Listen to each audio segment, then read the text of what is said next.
Welcome to Outside of the Classroom. Education is important, but not that bullshit, abstract, and theoretical education. You want useful, relevant, and actionable lessons that will help you succeed in life. So that's what we do.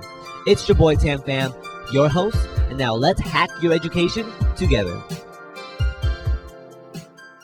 Welcome to Outside of the Classroom. Today we have best-selling author Mark Messick on the podcast. Mark, welcome to the show, my man. Hey, awesome. Thank you. I'm glad to be here. Mark, are you older than me? I'm 19 right now. I am actually younger. I'm 16 years old. Insane!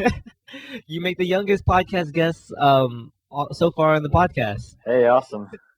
Is that normal wherever you go? Like you're usually the youngest person in the room, or Yeah, pretty much. And does that ever like deter you from like doing whatever you want to do, or does that like encourage you more? You know, it doesn't really bother me at all.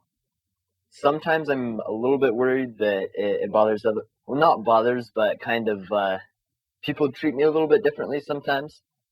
But How so? mostly it's been a really good response. So. But for those who treat you differently, how do they do that? Like if you're at a conference or at an event, like do they give you like I don't know a kid? Yeah, I don't know. Like, what? They just don't take me as seriously, I think. Mhm. And you know that's just a few people, so it doesn't really bother me. Just Mhm.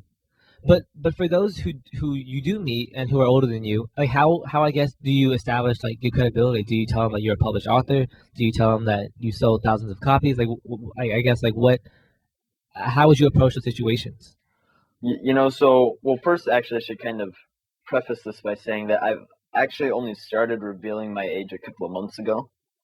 For a while, for about 2 years, I believe it was. I really I kept my age quiet. Like I would never reveal it just because I was worried that everybody would just kind of not take me seriously. You know, people would just kind of, I don't know, like people wouldn't buy my books, or if they did buy my books, they'd be buying them for the wrong reasons. You know, not because they wanted to learn from me, but just because, you know, the teenage author. Mhm. But I was talking with my good friend Matt Stone. You probably know him. Yeah, I know that stuff. Yeah, and he knew about my age, and he actually convinced me to use it to my advantage. He says he convinced me that I think also so I could inspire a lot of people. So that's one good thing, but also it can really help with publicity, and there's just a lot of benefits that he kind of pointed out that I could see to revealing my age. So I don't remember exactly when that was. I want to say the month of May. So just a couple of months ago, we were recording this at the beginning of September. So really not that long ago. But in the few months since I have started kind of revealing my age more, the response has been a lot better than I thought it was. And Yeah. like it was kind of funny, on day one, the first day that I decided to kind of go public with this, James Altucher, he sent me a message on Facebook, and I've never had any contact with him before. Just out of the blue, he sent me a friend request and sent me a message, and he's like, "Hey, for those, oh yeah, for those who don't know who James Altucher is, can you just describe like who he is and? Oh yeah, James Altucher is he's an amazing guy. He's done a lot of different things with investing, and but more recently, I think his focus has kind of been on writing. He wrote the Choose Yourself book and the Choose Yourself series, which has gone on to sell. I know that the first book sold like I think it was 1/3 of 1,000,000 copies. So something like outrageous. Yeah. Okay, so he added you on Facebook. Yeah, and then he just sent me a message out of the blue. He's like, "Hey, can you be on my podcast?" And I'm like, "Hey, not bad for day one." So Wait. I guess like how did you announce your age? Like, did you like do a press release or something like no, that? Like, so it was just like I decided to just kind of start dropping at places, and so I read an article that day about education and things like that, and I actually didn't know at the time that the article was written by James Altucher. I just thought it was some random person, and in the comments, a lot of people were kind of ranting against the author, just saying that he had horrible views on education, and I think it was about homeschool and the benefits of homeschool. And I just said, "Hey, I'm homeschooled, and I'm 16. I've written dozens of books. I'm an internationally best-selling author. And Mhm. it kind of shut people up. And then I found out that the article was written by James Altucher, and later that same day he asked me to be on his podcast. So that Wow, was pretty cool. insane! Congratulations, man. And I think young people are changing the world today, even though people might consider us as like lazy or like narcissistic. But I don't think of age as like a physical thing. I think of like age as in the mind. So I know 26-year-olds who are straight dumbasses, and people like yourself who's making thousands of dollars, becoming an international bestseller, helping people around the world. So I just think like it's all internal, not really external, if that makes sense. Yeah, I agree. I think you know the value that you can provide the world with is really the most important thing to look at. Mhm. Like you said, there's older people that just go around spreading hate and never do anything productive for the Yeah. world. And then that there are younger people that can do amazing things and change the world. So Yeah. I love your story, and the reason I reached out to you is because I wanted to get to know you personally, but I just wanted to publicly acknowledge you for your bravery on your self-directed journey, man. Like you truly deserve all the current success you have, and I'm just really excited for you to go even farther. well, thank you. I appreciate that. So, Mark, how many books do you have on Amazon right now? 9. 9, and how much money are you making a month, if you can share? Yeah, well, so right now it's actually not very much. I took a kind of a 4-month break from publishing. I just wanted to take a step back and kind of refine my message a little bit. Sure. But for a while, been kind of doing the same old thing, and I noticed that my books were starting to get a little bit repetitive. And I actually created an outline for the next 2 books that I was going to write, and I noticed there's just so many similarities. And like, I've got to, Switch it up. yeah, switch it up. I've got to do something new, and I want to go bigger this time. Initially my message was just kind of smaller things, like goals or routines or schedules, just things that I had experience with in my life. Being homeschooled, I done a lot with scheduling and setting up routines, and making time management, making my day more efficient. Hmm. And so I was writing about kind of things like that and productivity, but I took 4 months off to kind of refine my message, figure out what I really wanted to share, what could help the most people, what I was passionate about sharing. And I'm actually just now barely getting back into the um, publishing business. Hmm. So my income did decline quite a bit over those 4 months that I took off. I think my check this month was only, I don't know, it was like $400 or $500, not much. Only $400. That's not bad for a 16-year-old person. You know what I mean? Yeah, no, I'm not complaining. It's definitely um, it's good, but a couple of months ago, I don't remember exactly when. I think it was like the month of June. I made $4,000 in a month, Woo! so that was nice. That That's more than like college graduates, dude. yeah, it definitely really helped my confidence. Because this was after I'd started revealing my age, so it really helped my confidence in kind of knowing, that this is a good decision. This is something that I should do, and I'm going to go all out. So. Yeah. Well, awesome. Well, your book's a lot about productivity, efficiency, and your book titles are really bold. They're like, "Why Your Life Sucks," or "How Bad Do You Want It," or "Live the Life You Want." Someone might think like, "What does a 16-year-old dude have to say about that?" And have you ever got that response before? And if so, how would you react? Well, on those books, those were all books, every single one, of the 9 books that I have right now. I wrote them before I revealed my age, Mm. and books are usually the most popular in the first 30 days. After that, sales kind of decline over time, and it's Like still passive. how badly did it decline? Like 2 copies a day or something? Or It can get down to that. It usually takes a while. But like some of my older books from say a year back sell around that a copy or two a day. Um, Mhm. but really that first month, I can easily sell 1,000 copies of a new book. But then the next month, it might only be 500, Mhm. or it declines pretty drastically over time. And Yeah. I'm experimenting with different methods to kind of um, figure that out so that sales don't decline quite as drastically. And I think I've actually got a pretty good plan, and I figured out a little bit more about how the Amazon algorithm works and why sales decline. But that's Cool. not the topic of this interview, so Yeah, you got to tell me that offline. yeah, we'll do that sometime. So but basically, what I'm saying is that none of those books were written while I was revealing my age, Mhm. and so not very many people, since I've revealed my age, have read my books, if that makes sense. So I really haven't gotten much of a response from my actual books, like people that read my books and then say, "Hey, you Yeah. can't be talking about this. You don't know what you're talking about. You're 16."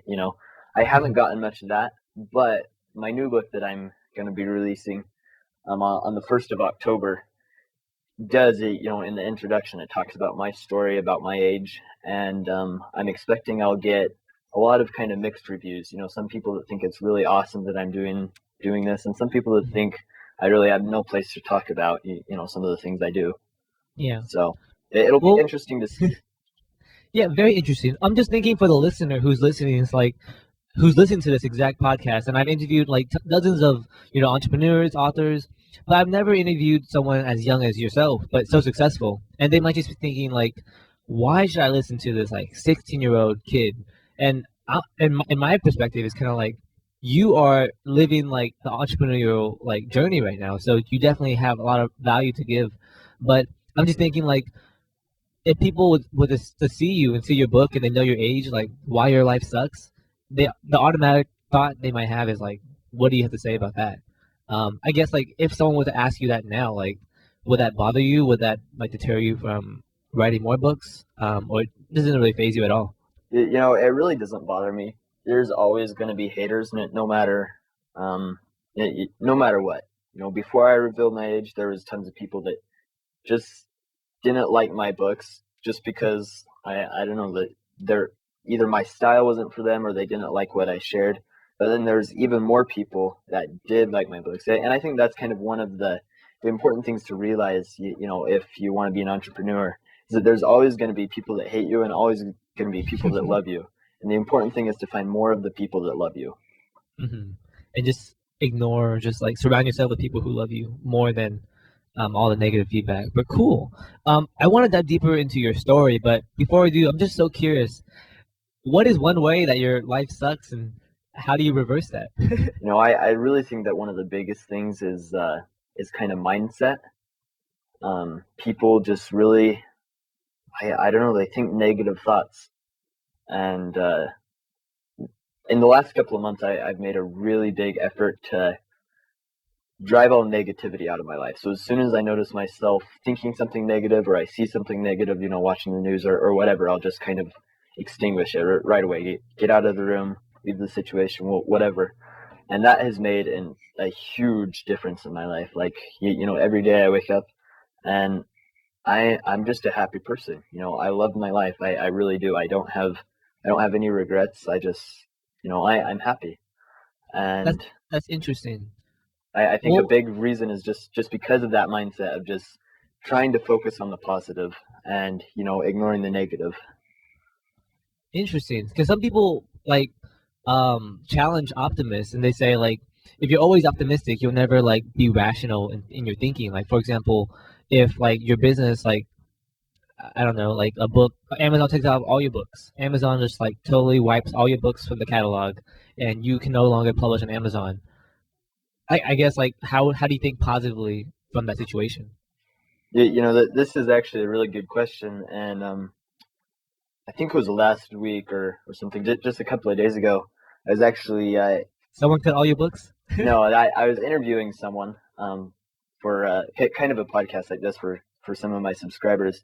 And this guy, he was a ninja.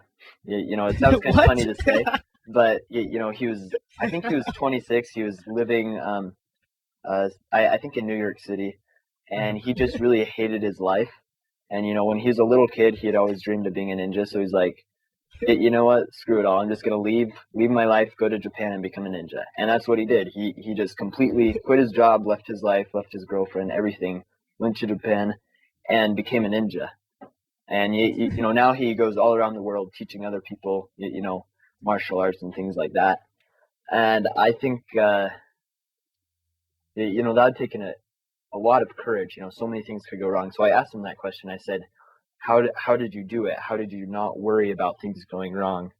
How are you not scared? And he said, the truth is that I was absolutely scared. My worst fear is that I would get to Japan, I would have no job, I would have no money, I'd be kicked out of my apartment, living on the streets, in a foreign country, and didn't know the language. Just, I'd be totally alone. And that was his worst fear.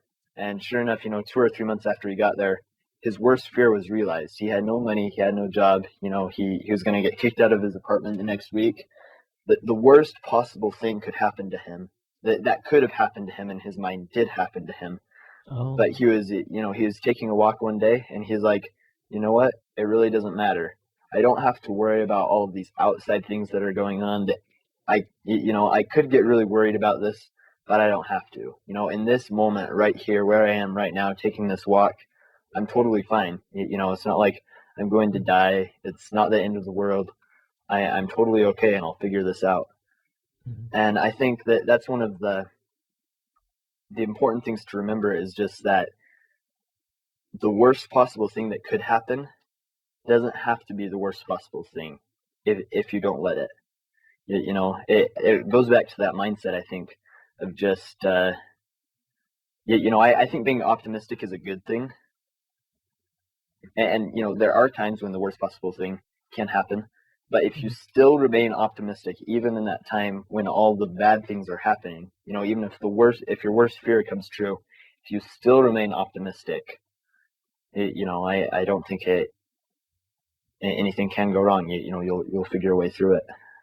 Interesting. So, for example, with a book analogy, like if all the books were wiped off Amazon and you could no longer publish on Amazon, an optimist like yourself would just think about like what other ways can I make money, or how else can I help people with my writing. Is that correct? Yeah, for sure. There's always another way. If I publish on Amazon right now, but if for some reason Amazon wasn't working, I could move. There's lots of other retailers out there. I can move my books there, or I could do self-hosted. Sell my books directly to subscribers. There's lots of ways that you could go with this. And sure, it might kind of suck for a little while there, because all of your income is instantly kind of obliterated right there. Yeah. But I think if you always remain optimistic, even during those times when things aren't going your way, you'll figure a way through it. Interesting. Well, cool. And I want to touch upon one last book before I move on to your story. The book "How Bad Do You Want It?" I know it's one of your most popular books on Amazon, and I see a guy like with his fist clenched and just like, oh, he's just like, I really want it. That kind of like image. What is one thing that we can learn from that book? How bad do you want it? So, I talk a lot, especially with my newer message that I'm going to be coming out with in the next couple of books. But even a little bit in the older books, I talk about, kind of living your dream, living your life the way you want it, and accomplishing the impossible. I went from being, a nerdy 10-year-old kid to just 6 years later, an internationally best-selling author. That seems pretty impossible. When I was a 10-year-old kid, I knew that I wanted to be a best-selling author, but I never imagined that things would turn out like this. It seemed impossible. But what I've come to find is that you can honestly do anything. I think human beings have so much more potential than we realize. And I think that people often kind of undermine themselves. If you truly believe in yourself, you can do anything. I firmly believe that. You can do anything. But the key thing is that you have to want it bad enough. I could want to, something that seems impossible to me right now is scuba diving. Like, I don't know what it is, but I get so claustrophobic under the water. Like, I could never do scuba diving. That seems impossible to me. Yeah. But I know that I'm capable of it. However, it is impossible because I don't want it bad enough. I really don't care to go scuba diving, so I'm not going to. That is something that is impossible for me. But let's say that I wanted to launch a blog and I wanted to get 1 million followers on this blog. That seems like a pretty lofty goal. 1 million people to a blog. at least for me, that's a pretty big goal. But I absolutely know that I could do that if I wanted that bad enough. So I guess Well, the basic message is you can do anything. You just have to realize how bad do you want it. interesting. Well, Mark, I love you. I love your writing. You're a good friend. I just want to challenge you a little bit more. Like, for example, there's like thousands of athletes who try out for like NFL or the NBA, or there's like thousands of young politicians who want to be president one day, and they work hard every single day. They sweat blood, like their blood and tears, and sometimes like not everyone gets what they want. Like, if in your book, like, do you suggest that for those who really want it bad enough, like they'll make it to the NBA if they try like 10 times harder than like everyone else is trying, or I guess like what's your thought about like those goals where you see people chase their dreams and sometimes they just fall short. Yeah, well, I think that you have to be flexible in some ways. You might if you're trying out for the NBA, you might not make it on the team that you want to be on. And I don't know much about the NBA, but you might not make it onto that team. But maybe you can make it onto a different team, or maybe you have to take a step down, go to whatever. I don't Mhm. know how it works, but whatever league is next in line, that makes Yeah. sense, and then work your way up, the next year. But I really do firmly believe that if you want something bad enough and you're willing to kind of go to the lengths that you need to go to accomplish whatever that is, that you can do that. Mm. It's pretty inspiring, man. Well, good. Thanks for sharing. Why your life sucks. How bad do you want it? And for those who want to read that, it'll be in the show notes. But I want to dive more into self publishing and like your journey. So it seems like you're just writing books, uploading onto Amazon, and getting money every single month. Is making money as simple as it sounds, or I guess like what's the catch? What's the catch here? Yeah, I wish it was that simple. But so I actually published my first book on Amazon when I was 13 years old. So Okay. this is 3 years ago now, and it sold horribly. Like I made $1.05 in my first month, and I got the screenshot to prove it. Like that's barely enough to buy something off the dollar menu at McDonald's. It's like, and when I first uploaded my book, I'm like, wow, this is awesome. I'm an author. Now I just have to sit back and watch the money roll in. But things in the real world don't work like that. And what I found out is that you have to give people a reason to buy your book. People aren't so many authors don't realize this, um, because their book, to them, it's important. Their book is important to them, and sometimes they don't realize how other people could view their book as unimportant. So I think what lots of authors need to realize is that people aren't just going to buy your book for the sake of buying it. You need to give them a reason to want it. So and really that was just one of the biggest things that I had to learn, was just kind of learning those basics of marketing. How to convince people to want what I have to sell. And Well, not just like convince like you're a salesman, but like convince them that you have value that they can find like to be beneficial and that both parties will benefit. oh yeah, for sure. Well, one of my favorite kind of marketing analogies comes from a famous. I think he was an investor. He worked on Wall Street, and he would walk up to people, and he would hand them a pen and say, "Sell me this pen."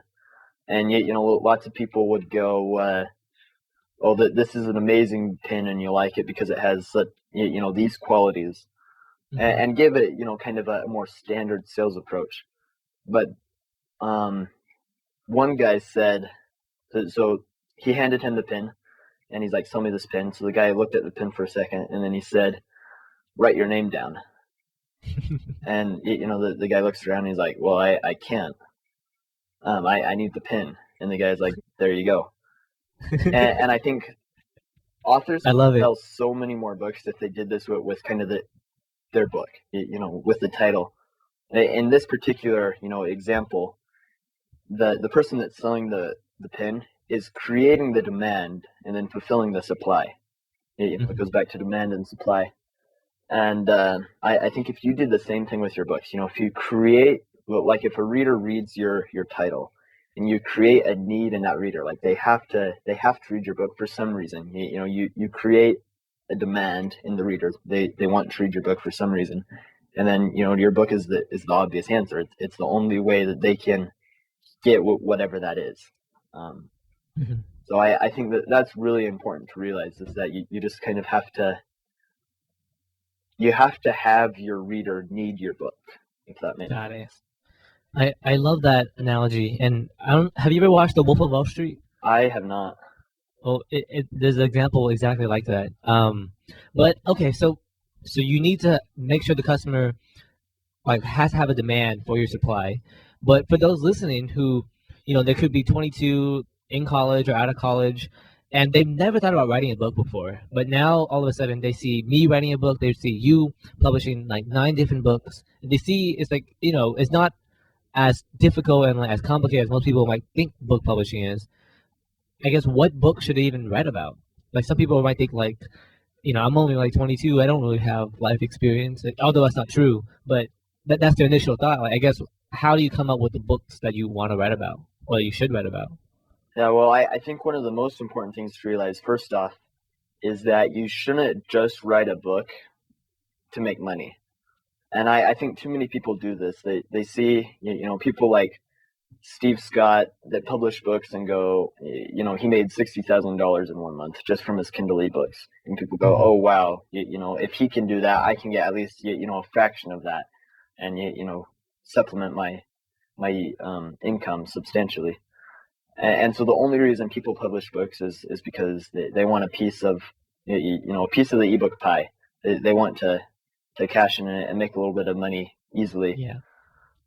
And I think that's the wrong approach. Well, one thing I like to say is that um, if the money is more important than the message, then you shouldn't be an author. Ooh. You have to value your message more than the money that you'll get for putting your message out there. And that's kind of one of the reasons I spent these last 4 months um, kind of just stepping back and really refining my message, Yeah. because I want to share something that's important, that's valuable to people. And so first off, that's the advice I would give it. If you just want to Okay. write a book because because you're doing it, so if one of your podcast listeners sees you doing it and making money, they're gonna be like, oh yeah, we should go write a book. But that's not Yeah. the way it should be. You should only write a book if you really have something to say that you think is valuable to the world. If you do, in fact, want to write a book for more than just the money, I think one of the best ways to figure out what to write about is just kind of look at your life, look at your hobbies. What do you kind of move towards in times when you're bored, when you have nothing going on? What do you do? What passions do you have? What hobbies do you have? What do you like to do for fun? Just start asking yourself these questions. Look at the activities that you do day to day. And one thing that a lot of people don't realize is that you don't have to be an expert to write a book. You just have to know more than someone else to write a book, Mhm. and then sell that book to someone that that doesn't know as much as you. Uh-huh. And so you could really like, I don't know, golfing, for example, and you might not be a great golfer. You might win half the time and lose half the time, but you might know the rules really well, or even just decently well. You could write a book about golfing. You know the game, and it's something you enjoy. Even if you're not particularly great at it, you could still write a book about the rules and sell it to people that know absolutely nothing about golfing. Mhm. You don't have to be an expert to write a book. Interesting, but I'm just thinking, like from the listener's perspective, like they could still be skeptical. Like, for example, I have like a 9-year-old brother who loves Minecraft. He probably knows more about Minecraft than anyone else. Or I don't. He plays it like every single day, and I'm just thinking like, since he knows more than the average person, can he potentially write a book about Minecraft? He probably could. It does again go back to supply and demand. A little bit. You have to write something that other people will want to read. Got it. And Minecraft, I know, is a very popular subject on Amazon. Actually, I've seen a lot of books, Oh, but so there's by authors. potential. There definitely is. But I actually have an uncle, and he saw that that I was writing books and doing well, and he also likes writing, so he figured that he would write a book on Amazon. And so he wrote a book about driving trucks, because he's a truck driver. He drives, and gets paid for it. So he wrote a book Nice. about this. Mhm. But his book sold really poorly, and the reason why is just because there's no demand. He was fulfilling a supply that there was no demand for. Nobody was going to Amazon and typing in, how can I drive for cash? You know, Okay. um, So, so just for example, like a 22-year-old listening to this who plays basketball, he likes making YouTube videos and he likes playing poker. Like just a normal, like average guy, I guess, who has different hobbies. I guess how would you go to how do you know what people want and what your skills are and how can you like combine the two together? Because that seems like the biggest challenge for writing a book is like knowing what people want and like knowing how you can best like serve them. yeah, so definitely do some market research. So go to Amazon, look around. A good rule of thumb is that if there's competition in the niche, whatever you're writing, if there's some competition and they're selling decently, um, and they've got a lot of reviews, and it just looks like a very professional book that's selling pretty well, Mhm. then that market has potential. Got it. Okay, so we have a lot of we learned a lot of stuff about like writing books so far. So you have to make sure that there's a demand, and then the way to do that is to go on Amazon and do your research. And you don't have to be an expert. Okay, very good. So let's say someone finished their book and they want to now promote it or market it now. And I know you've marketed several books.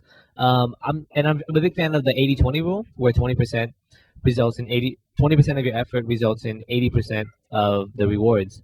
And I'm very curious to know for someone who is very new to book marketing, like what are the 20% that you personally do to achieve 80% of your results? Oh yeah, I definitely I love the 80-20 rule, and when I first started out with Kindle marketing, I had no idea about the 80-20 rule, and so I would just do everything. I created a website, I was on social media, I was doing all of these different things and spending a lot of time on just everything that I could think of, like every single marketing technique. But then Hmm. over time, I kind of refined that, and I figured out the things that work.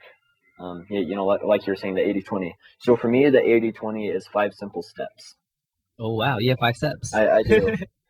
So step one is just have a really good book title. And I really don't think that enough authors understand how important the book title is. Hmm. Um, you really need to come up with something, and it's different for every niche. So I can't say, include these words because this will help your book sell, because, every niche is different. So you kind of also need to do some research in your niche, see which books are selling, and learn from them, but don't copy them. Hmm. But just so a general rule of thumb is that you should have a title that's something that's unique, something that stands out from the crowd a little bit without being, totally, just totally weird, but something Hmm. that's unique, that will stand out, because you need to think about this from the kind of from the eye of a potential book buyer on Amazon. They're either they did a search on Amazon. Say you write, about basketball or something. They do a search for how to play basketball better, or they're looking through the bestseller list in the sports niche. You need to think about what they're looking for and how your title can provide that. So if they see the perfect book, and that's conveyed through the book title, Hmm. then they'll buy. So you kind of need to think about it through their eyes. What would stand out to them? What would catch their eye? What would make them want to buy the book?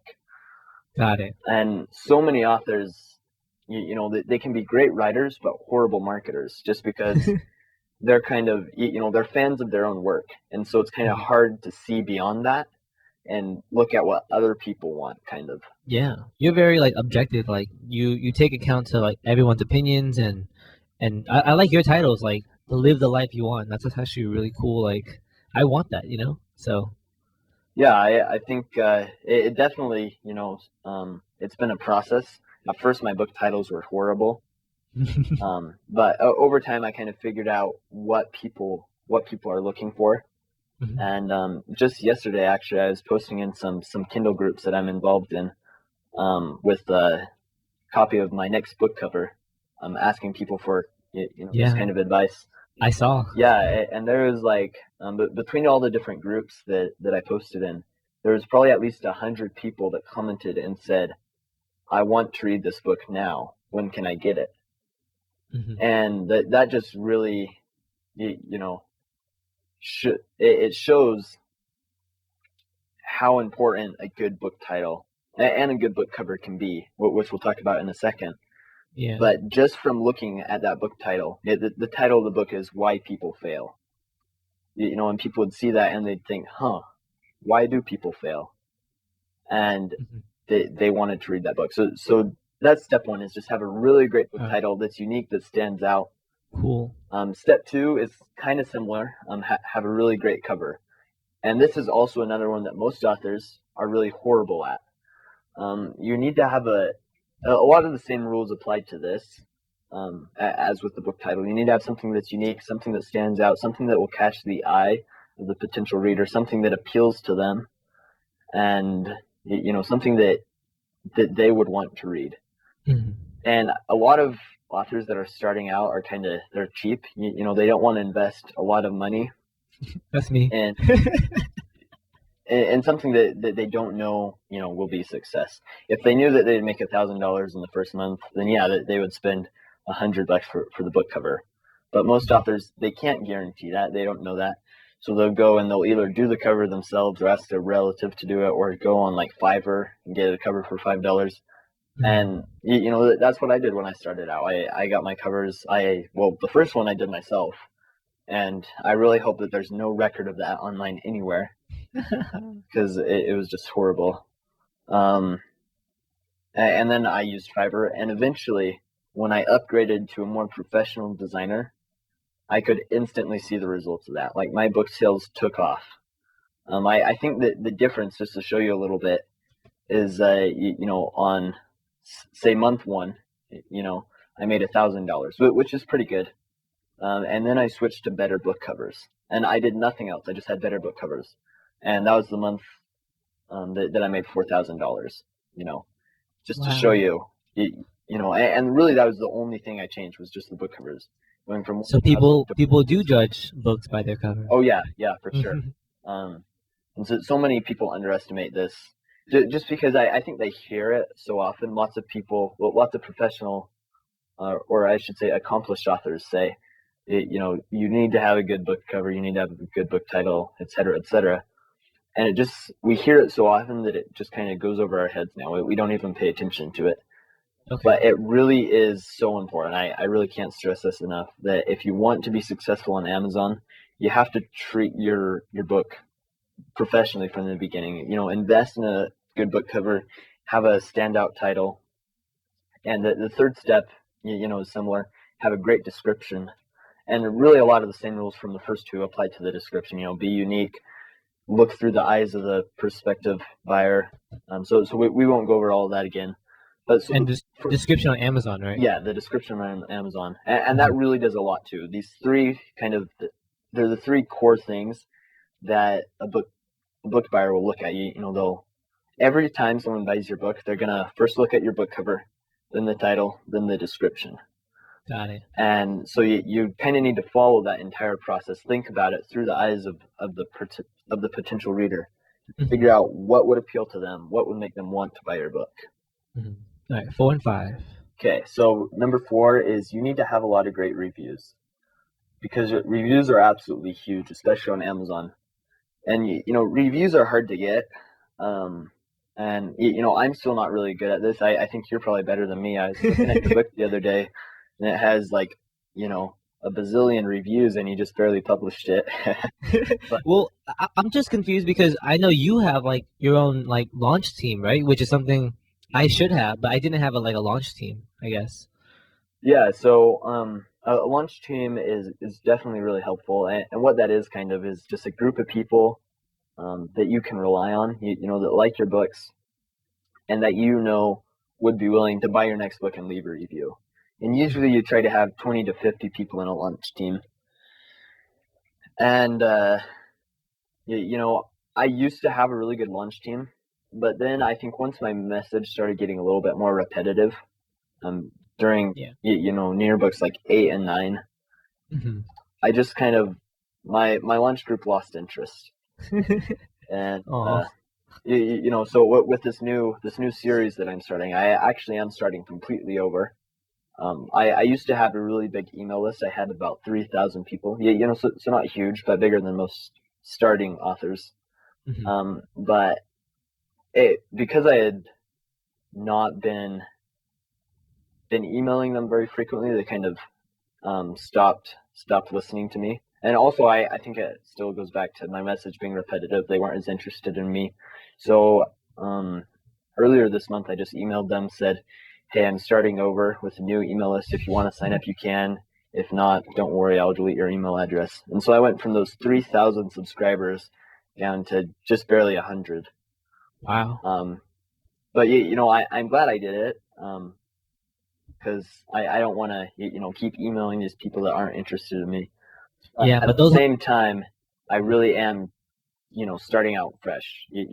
It's just like I'm a new author again, and it's kind of exciting. I can start over, do things the right way this time. There's definitely mistakes I made last time. Yeah. So Learn from your failures. yeah, exactly. So having a launch team is a great way to get reviews once you're already established. When you're first starting out, it's really hard to get reviews, and so you would probably be a better person to ask than me. But usually, what I do is I just I reach out to people that I know, or I'll participate in Facebook groups and find people that I think would be interested in my book and just say, hey, I'll give you a free copy if you can review it, Mm-hmm. and just finding people that I think would, that I think my book would appeal to, and just kind of reaching out to people that way. Cool. And then, so step number 5, and this is by far the most important step, and the one that a lot of authors actually don't know about. The first 4 are all kind of, I guess you could say, standard steps. You hear them a lot, Mm-hmm. and yet so many authors don't do them. So they definitely are important, but they're kind of more normal. You hear them all the time. This 5th step is something that I actually haven't heard in any free training. I've seen it hinted at a couple of times in paid trainings, but for some reason, just I don't know, people just don't know or aren't talking about it. But people just really don't talk about this. And the 5th step is, you have to understand that Amazon wants your book to sell. They want your book to succeed, because if your book sells, it'll make them money. And ultimately, Amazon is a business, and they want to make money just as much as you do. So I think that's something a lot of authors don't really just understand, is that Amazon wants your book to sell, and they actually will market your book for you. They'll pick it up and promote it for you, Mm-hmm. if you can prove to them that you have a book worth selling. Got it. And the way you do that is you, so A, you get reviews, which we've already talked about, but B is you have to have a really good book launch. And I really can't stress the importance of a book launch. The number of downloads that you get in the first day of your official launch directly corresponds with the number of downloads that you'll get over time. And I've noticed it's really pretty standard. If you sell 150 copies in 24 hours when you first launch your book, you'll make about $1,500 that month. If you sell 300 copies, you'll make about $3,000 that month. It's really pretty, pretty simple. It's just however many copies you sell when you first launch your book. That's how much money it will make ultimately, because then Amazon starts to promote it. So if I have a book launch and I sell, say, 150 copies, Amazon will see that and they say, hey, this is a book that's selling. We think that it would sell, decently. So they'll start to promote it for me, and it can go on to sell, another 1,000 copies that same month. Mm-hmm. But the That's number awesome. of downloads that you get initially, definitely affects that. So if that was 150 downloads, and then the next month I launch a new book and get 300 downloads, I'll make twice as much money, because Amazon will put twice as much effort into promoting it. It's almost like an exact science. The number of downloads you get when you first launch a book is the amount of money you'll make in the long run. Dude, so sweet. You can even make a book about launching on Amazon.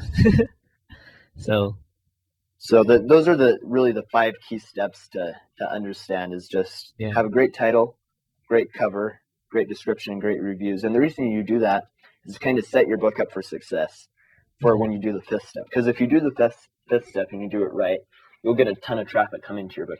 Amazon is promoting it for you, and Amazon is huge. They can drive as much traffic as they want, but you need to make sure that your book is ready. Because they can drive all the traffic in the world, and your book still won't sell if it doesn't have those first 4 kind of central marketing techniques.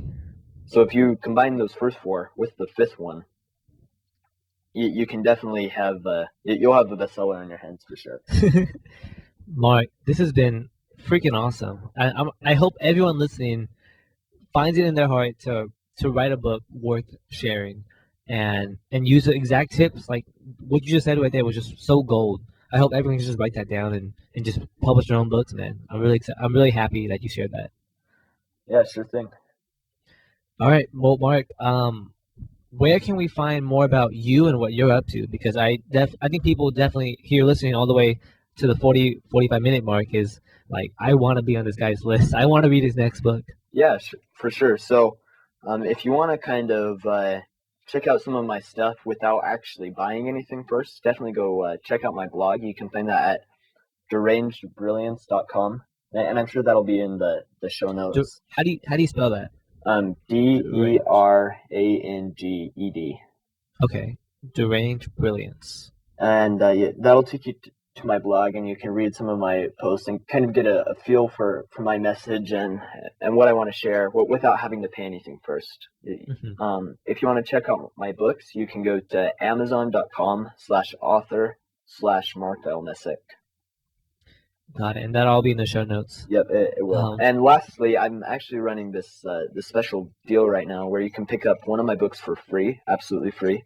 You actually mentioned a couple of times, Live the Life You Want. That book you can pick up for free by going to derangedbrilliance.com/free. So. Got it. I'm writing this down.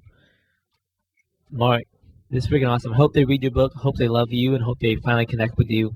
Do you have any last words for the listener who is kind of like first on the edge of writing a book, but now they're kind of like, oh, this actually sounds like a pretty good idea. Do you have any like last words you want to leave them today? Yeah, for sure. Well, one of the things that I like to say all the time is that success is a verb. If you want to be successful, you have to get out there and do something. You have to do the things that'll lead you to success. You're not going to be successful just by sitting in front of your computer and listening to podcasts like this all day. You have to turn the podcast off, and go out there and do something. I would encourage you to do something right now. In 30 seconds when this is done, go out there and do something. Just one thing. It doesn't really matter what it is. Just one thing will take you closer to success. So yes. Oh my gosh, you leave my message so much. Yes, I want everyone to take action. That's great, Mark. Thank you so much for the value and your time, man. We really, really appreciate this. Awesome. Well, glad to be here. Thanks for listening to Outside of the Classroom. Go ahead and go to www.outsideoftheclassroom.com/podcast to see all of the show notes and resources we talked about today. And feel free to reach out to me for any feedback on the podcast.